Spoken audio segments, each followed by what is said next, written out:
Boy the Battle Poodle. I said I wasn't going to read the event text, but this one warrants it, I think. Boy was Prince Rupert's much feared white poodle. This is like the white rabbit from Monty Python, I think.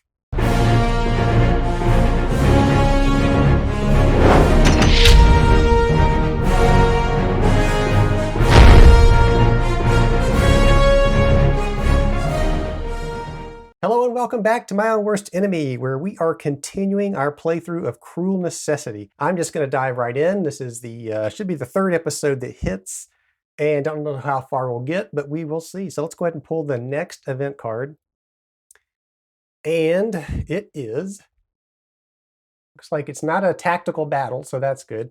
But the Army of Ireland is going to move.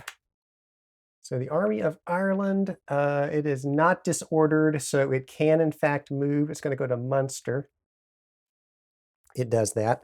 And then the Army of Scotland is now going to move, and it is already in area number 4. So instead of moving, it's going to conduct a siege of Edinburgh. So let's do that. And let's see, their die is already in here. The die that this is the same die that's been rolling ones. I'm gonna try it again. If I keep rolling ones, we may have to give it a saltwater balance test or something.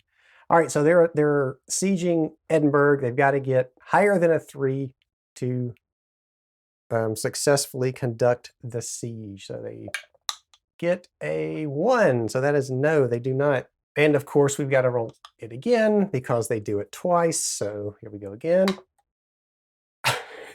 Okay. That's a 1 again. I'm going to have to take this red monarchy D6 out of commission here. This thing, it's got to be loaded. Every time I roll it, it seems like it comes up a 1. So I don't see anything obviously wrong with this D6. I'm going to keep an eye on it. If I keep rolling 1s, I'm going to have to change because that's just crazy. All right, so that was the Army of Scotland, and now we go down to our next thing on the card. It is Besiege or Fortify Hull. So that's over here. That is currently our fortress, so it's going to be a Besiege. Fortunately, it's not a twice like we had before, it's just once. So Army doesn't have to be there because it's on the event card, so we will conduct a siege against Hull. So here's the first roll, and see if we get a 1. Well, we got a 5, so that's good for the D6, but bad for us. So it's going to take us down a notch at our whole fortress. We'll roll again, looking for higher than a 2.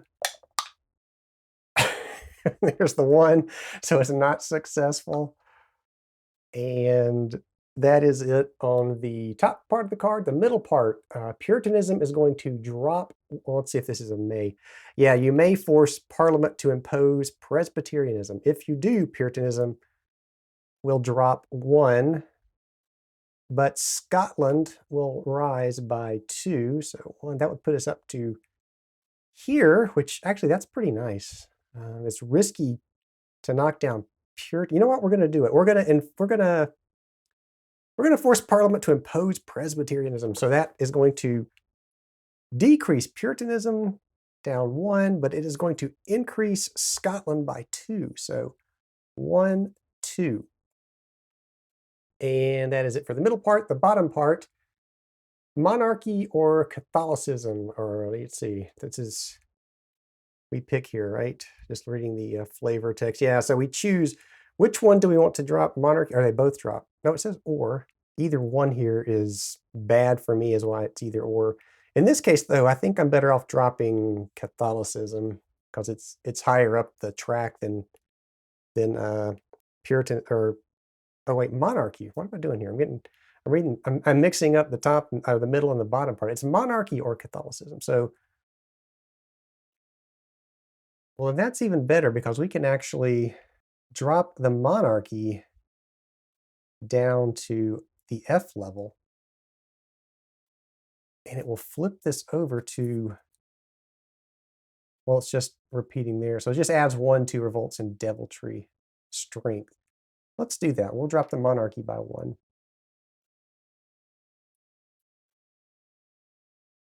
You know what? I don't think I want to do that, though. don't think that's not a good thing for me. I don't want to do that. Let's drop Catholicism by 1. Because I don't want any Fs, and that would put me into the F on the monarchy, so that would not be very smart. And that is it for this event card. So we will put it in the discard pile, and we will now go to spending Zeal points. So what do I want to do? Oh, and yeah, we still have the -1 strength to the army of the West here because of the deviltry marker that we did remove. So let's go ahead and put that deviltry marker back into the, I think it goes back into the draw pile. Let's make sure that's right. It doesn't really say draw a random deviltry marker and let's see if it's in the player's aid card. Well, actually, let's see if it's on the official player's aid card. That doesn't say either. So let's look at the printed out player's aid card, see if it's on there. Yeah, it says remove from play. So that was the, is that, well, which one did I move it already? Put it back in and lose it. So it was this one, -1 West next turn. So I think that is out of play. We're just going to put it back over here out of play now. And so in the meantime, this is in effect this turn. So this disordered army of the West is really at 2 now. So this is good. And it is disordered. Let's go ahead and try to spend a Zeal point. We're going to try to push the army of the West back to Cornwall. So let's try that, see what we get. Looking for a higher than a 2 here. 6 is much higher than a 2, so that's going to push it back to Cornwall, area 5.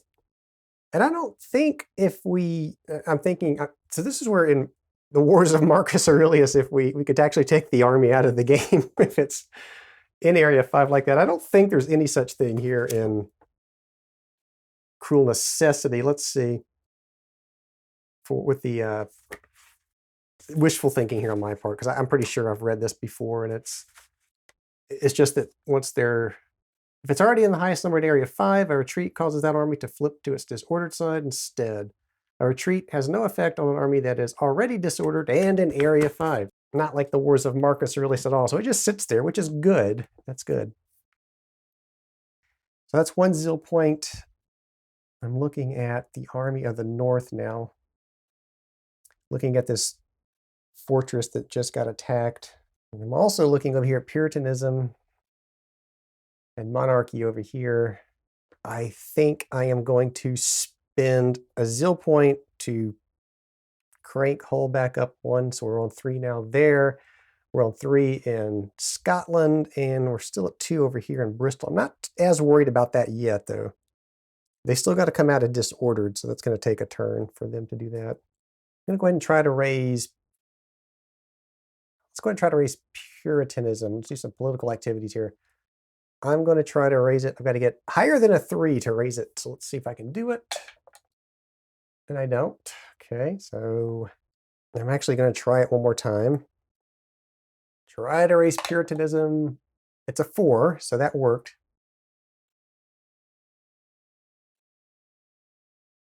And the question is, do I want to spend a Zeal point to try to increase my odds of raising the monarchy up 1? Or do I want to try to push the army of the North back?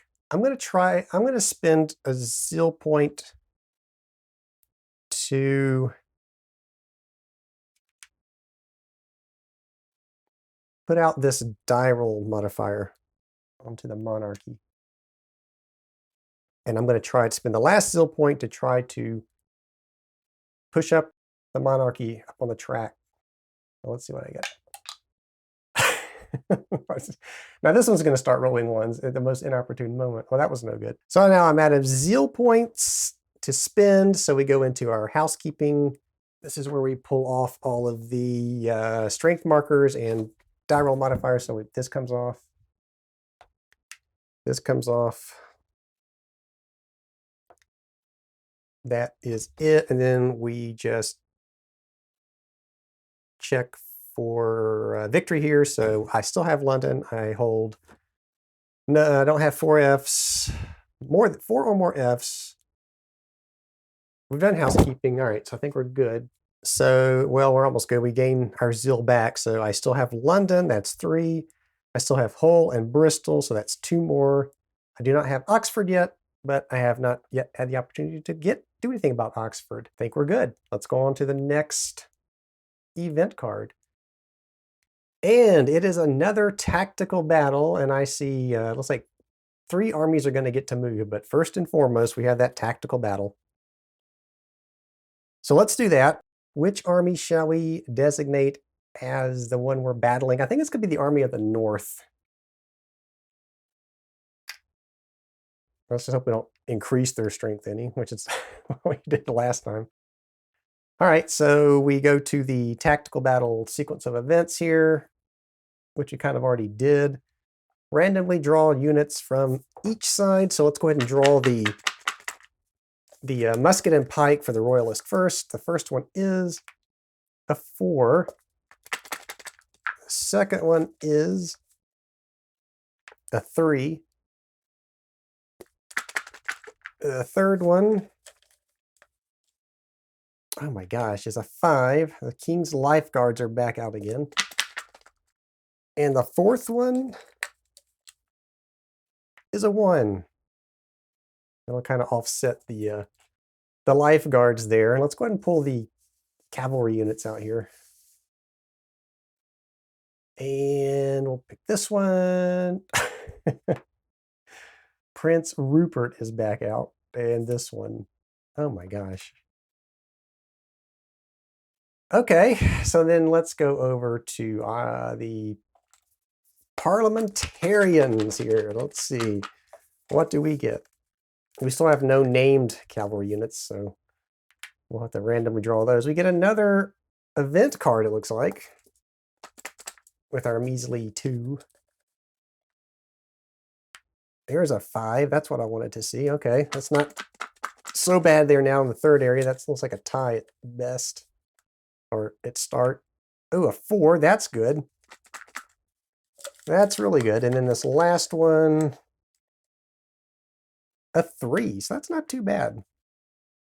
And then we'll pull our random cavalry units.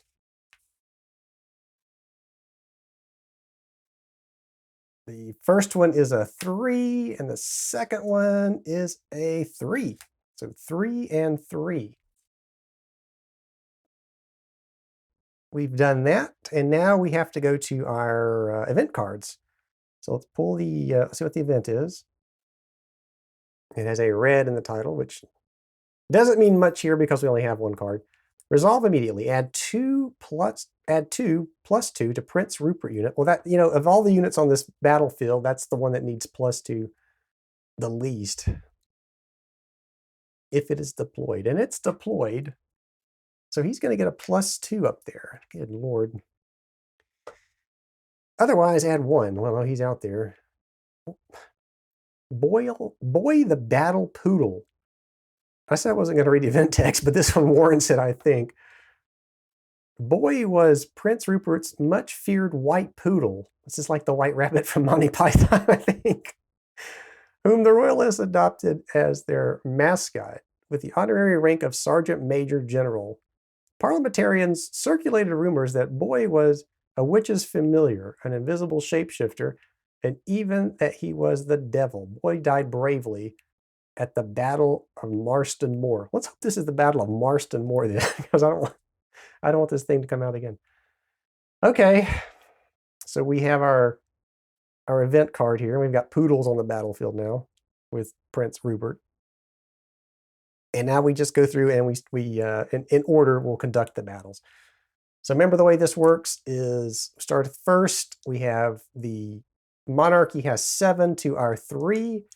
And we'll roll the dice and add that in and see who comes up the highest. It is, well, it's a 2 for the monarchy, and I don't know what happened to the...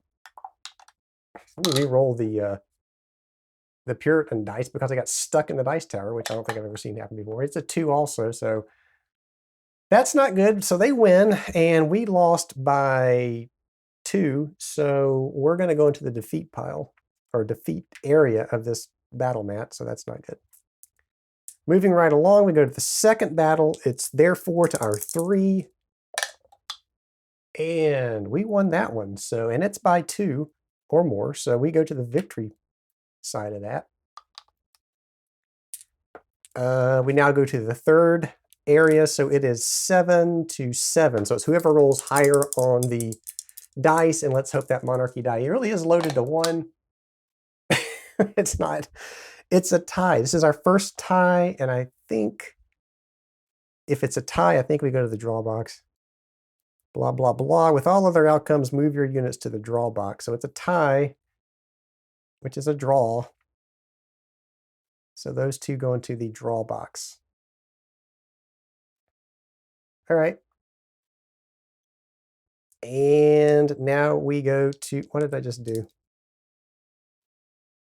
I just moved the wrong one. So these two should go into the draw box. Now we go to the fourth. So it is 6 to 7. And we roll, so we won.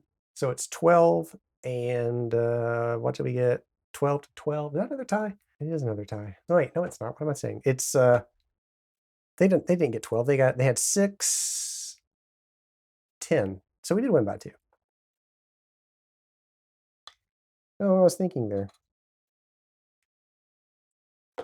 So we won by 2. So that's the victory box, right?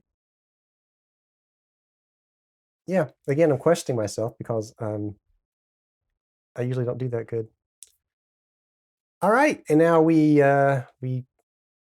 apply the outcome. So here we have 3, so it's going to be a victory for us, and we'll get 1 of those benefit points because we have 1 unit more.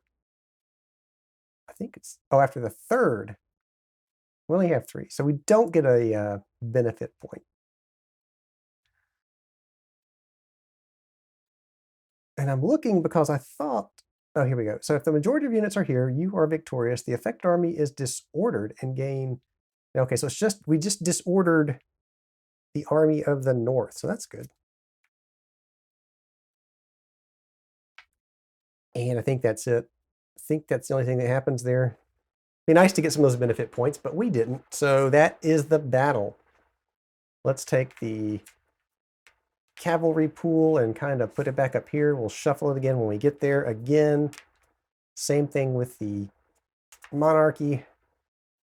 Return the strength markers. And again, I could have applied zeal points to it to give me a +1 on the battle, that I chose not to. I don't seem to do that very much in the battles. I don't know why.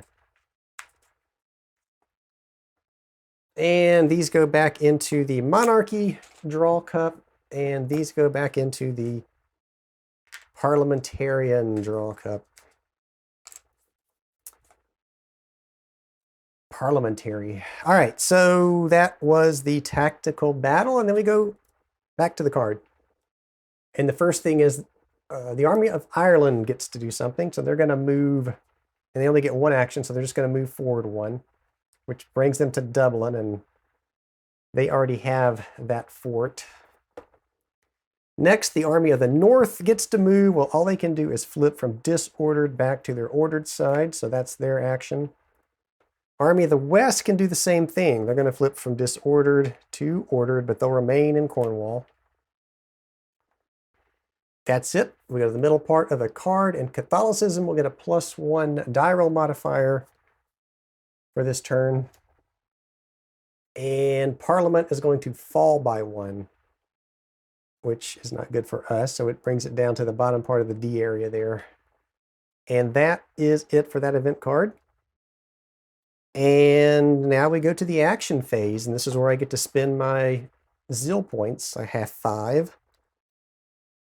I think I am going to take advantage of the fact that there is a die roll modifier on Catholicism, so I'm going to try to take a political action and raise that up again. So I've got to roll 3 or higher because I've got the +1.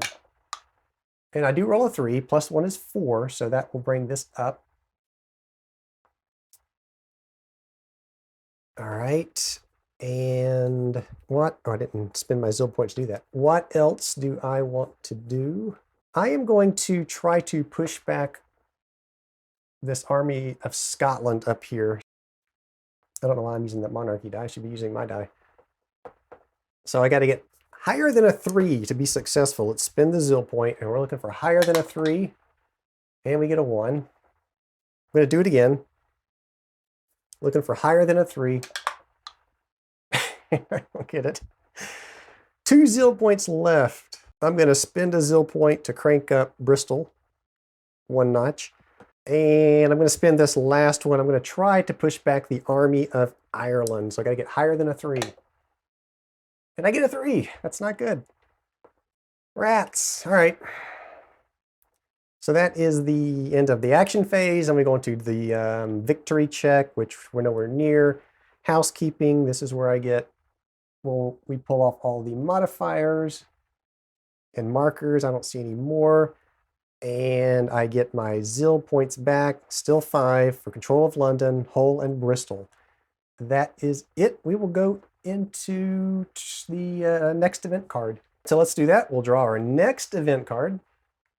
And it's our first available achievement card. So the way this works is I spend this many, and actually let's look to make sure there's not there is an errata card for this one, so I'm going to reach up and grab it.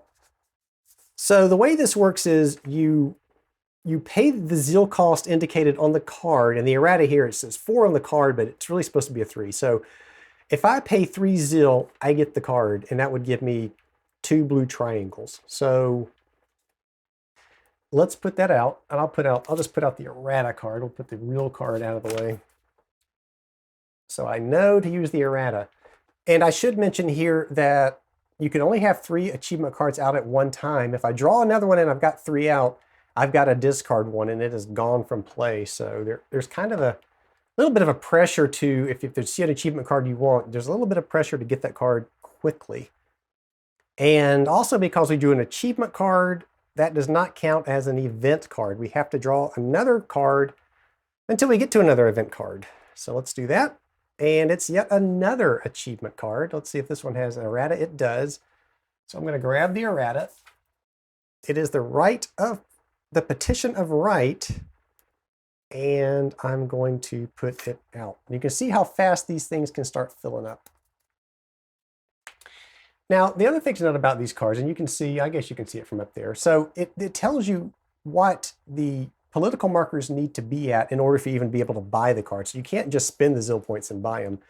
If I really wanted to buy the petition of right, I would have to have monarchy at A, parliament at A, and Puritanism less than or equal to a C. And only then could I spend the 3 Zeal points to get that card. So right now I'm not looking too good to buy any cards anyway, because all of my grades are low. It's low grades. All right, we pull another card. And we get another tactical battle. So let's go right to that. And by now we know how that works. I'm going to pick, let's do the Army of the North again.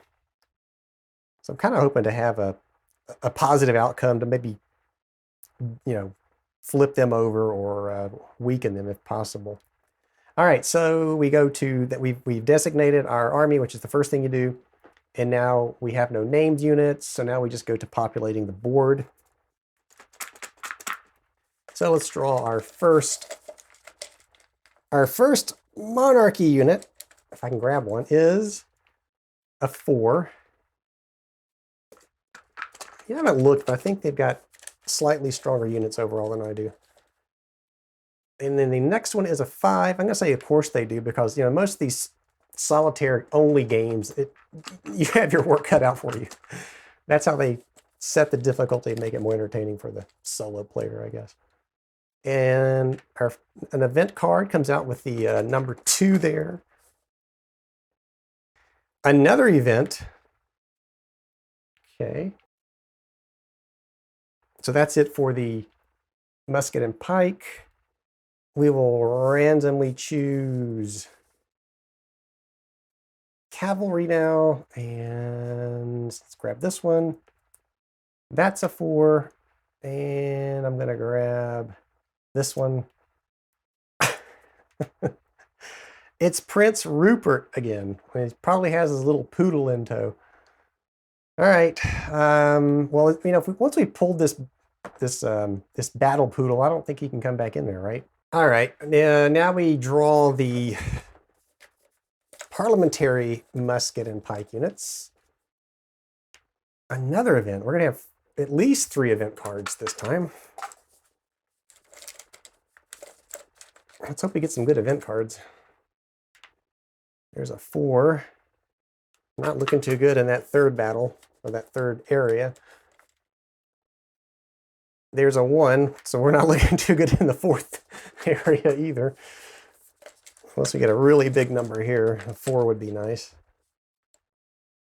We get a 2 and another event card. We're going to have 4 event cards here. And then we will randomly draw our cavalry units. So let's pick this one. It's a 2, and this one is a 4, which is good against Prince Rupert. All right, so we have event cards to deal with. So I'm going to draw, it was 4, right? 1, 2, 3, 4. So let's draw 4 event cards. And now that I'm thinking about it, did these get reshuffled at some point? Or are they just out and discarded? I need to verify that. I will do that. But first, let's see what we got. So high ground, we've seen this one before. Resolve immediately. Add +1 to the combat value of the weakest royalist musket and pike unit. If more than... Now I'm just looking. It has on here, immediately reshuffle the battle cards to form a new pile. So I'm wondering if I had accidentally skipped that. And I didn't, so that's good. So we're doing this right. It tells you when to reshuffle. And I'm wondering, though, what I'm wondering is if I play this first, I shouldn't have drawn those other cards. I should have drawn them one at a time. Let's double check that. For each event that appears on the unit, draw 1 tech. Yeah, okay. So I should have drawn, and actually, you know what? Did I do that right? So I pulled it, I flipped it. Shouldn't have done that. So what I should have done was pull the top one. So you do it one at a time, and that's why, because of the reshuffle. So this is a green title card. During step 4 of the battle sequence, play this card for a decisive battle. If you win, also apply plus up to the monarchy. If you lose, down to monarchy and parliament. So we retain this, and during step 4 of the battle sequence, we'll hold that and draw that's our first card. So we still have 3 more cards to draw, because remember it was 4 events. So let's draw the second card. Another red title one, resolve immediately if London trained bands unit is deployed, and it is not. So this really has no effect. So that's 2, and then we go 3. And this is the high ground card. Resolve immediately. Add +1 to the weakest musket and pike unit. And if more than 1 is tied for weakest. So I guess I add +1 to both of these 2s. Yeah. So that's going to be +1 strength to each of these. That's brutal. Immediately reshuffle the battle cards to form a new draw pile. And I want to look, because I thought this was the one that I had. Okay, it was. So now it says immediately reshuffle the battle pile to... So we're going to have to do a reshuffle here and draw 1 more. You know what this means? This means that stupid poodle can come back out, because Prince Rupert is out. So I'm just going to give these a shuffle. Let's see. I'm trying to keep them such that they're still face up. All right, we'll give them a fairly good shuffle here. There's not many, so it's kind of hard to shuffle them, but we'll do as best we can.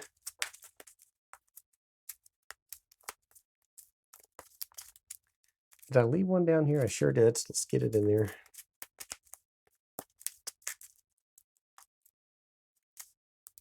That's probably good enough, and then we'll cut. And we've got our new draw pile. All right, so we had 1 more random event to resolve. We'll pull a card. And it's got a green title. During step 5 of the battle sequence, play this card to reroll both sides' dice used to resolve a section's outcome. You must accept the outcome of the rerolls. Interesting. So according to this card, now we're getting ready to step through. This is step 5 of how you resolve this, and that's what they're referring to. it's, yes, so it's during step 5 of the battle sequence. Play this card to reroll both sides dice used to resolve a section's outcome. So I can use this anywhere to resolve the outcome. Now this one's set in step 4, which we're still in. During step 4 of the battle sequence, you may play. So I guess what they're saying here, this is kind of weird the way it's written. I guess it's saying that, I guess you kind of have to play it. It's weird that it says step 4. I guess you play it, and then whatever happens here is gonna cause the monarchy to move. A decisive battle. I don't. We'll have to look that one up when we get there. Let's see what happens here. So, and I've got to remember I have this card. So the first thing we're going to do is we're going to do this first area. So it is 4 to our 2, and well, let's see. Do I want to spend any Zeal points to influence any of this? No, let's just go. Let's go and see what we get. They get a 6 and we get a 4. So they get 10 and we get 6. So we lose by more than 2. That is a defeat. And notice that the red D6 didn't roll a 6 that time, not a 1. So it can't be that loaded, right? I don't know. We're going to find out. And then I'm going to go to the second battle. And it is 5 to 4. We get 5, so 9 to there. So this is a draw. I'm going to let that stand. We get a draw. Now we go to the third, which is their 9 to our 6. 14 to 8. So that is definitely a defeat for us. That's bad. And I'm not going to re-roll that either, because I don't like the odds.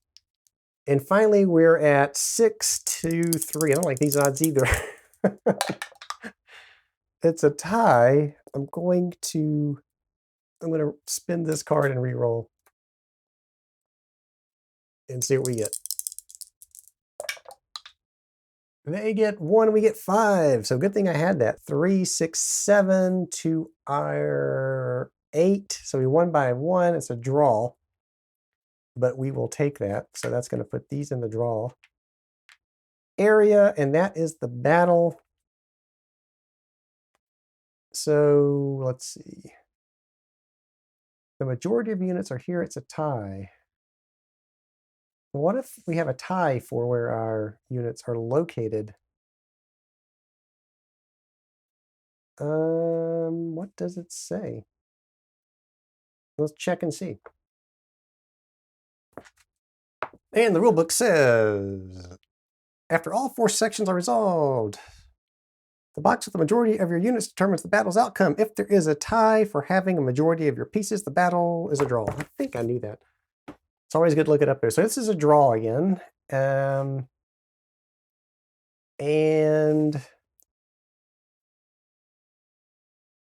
so the army's status is unchanged. We lose a Zeal point. And that is it. All right. Put our markers back. Put their markers back. Cavalry. It'd be nice to have some named units out here to help us. And our markers go back into the cup. Their markers go back into the cup. And we finish out this card. So let's go back. The Army of the North gets to activate. And it is in Edinburgh. There is a fort. So, of course, they get to siege that. We roll the D6 twice. So they've got to get higher than a 3 to be successful here. They do. There's a 5. So that's 1 click. And their second D6 is a 3. And they had to get higher than a 2. So that's another click. That's bad news for us because 1 more click and they flip it. Army of the West gets to move now. So it's simply going to move down to Area 4. And that is the top part of the card. And we go to the next part. Roll a die and place a clubman marker as follows. So We're going to roll a d6, and we rolled a 5, so it says place a clubman marker as follow. Chester. So Chester is going to get one of these clubman markers. So this, I guess this just goes on the map. We are going to put this, what did it say, Chester? Chester. So where's Chester? It's right there. So Chester is going to go, Chester clubmen are going to go there. And I'll be honest with you here, I really can't remember what the clubmen even do. I guess that's a revolt marker. I think, yeah, this, I think actually is good for us. So suppressing a clubman revolt. So basically this army of the north has to suppress that marker, or otherwise it can't continue on forward. If the result is a 2 or higher, the clubman unit is removed from the map. If it's a 1, it remains on the map. So that's actually good for us. All right. It actually landed. It was a good die roll, it turns out, because that's exactly where I would have wanted it. And in the bottom part of the card, besiege or fortify Oxford twice. Oxford is here. It's at its maximum level, so I don't think that it can do anything. It's theirs, and according to the rules, you cannot besiege it until card 13 or 26 is out, so that's, I guess, no effect. So that goes into the discard pile, and I am going to stop it here for now. Like I said, this was kind of a bonus episode. I was going to get midway down to the table, but I had a little bit extra time, so I thought I'd do one more round of this, and glad I did. It's a fun game. Thank you for watching, and I will continue this game on at some point. I will set it back up, and we will keep going through it. And remember, if you like what I do, please like and subscribe. And if you really want to support the channel, there's a Patreon page that's up now, and I will see you back here next time.